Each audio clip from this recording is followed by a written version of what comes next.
সরকারি চাকরিতে প্রথম ও দ্বিতীয় শ্রেণীর মুক্তিযোদ্ধা কোটা পদ্ধতি বাতিলের সিদ্ধান্ত অবৈধ ঘোষণা করে হাইকোর্টের রায় স্থগিত চেয়ে রাষ্ট্রপক্ষের আবেদন শুনানির জন্য সুপ্রিম কোর্টের আপিল বিভাগের কার্যতালিকায় রয়েছে।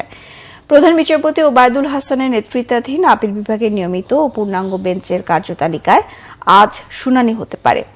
এর আগে সরকারি চাকরিতে প্রথম ও দ্বিতীয় শ্রেণীতে মুক্তিযোদ্ধা কোটা বাতিল করে জারি করা পরিপত্র অবৈধ মর্মে হাইকোর্টের দেয়া রায় বহাল রেখেছেন চেম্বার জজ আদালত। হাইকোর্টের রায় স্থগিত চেয়ে রাষ্ট্রপক্ষের করা আপিলের শুনানি নিয়ে গত 9 জুন আপিল বিভাগের বিচারপতি এম ইনায়েতুর রহিমের চেম্বার জজ আদালত এই আদেশ দেন। প্রথম ও দ্বিতীয় শ্রেণীর সরকারি চাকরিতে মুক্তিযোদ্ধা কোটা বাতিলে 2018 সালের 4 অক্টোবর জারি করা পরিপত্র অবৈধ ঘোষণা করে গত 5 জুন রায় দেন হাইকোর্ট।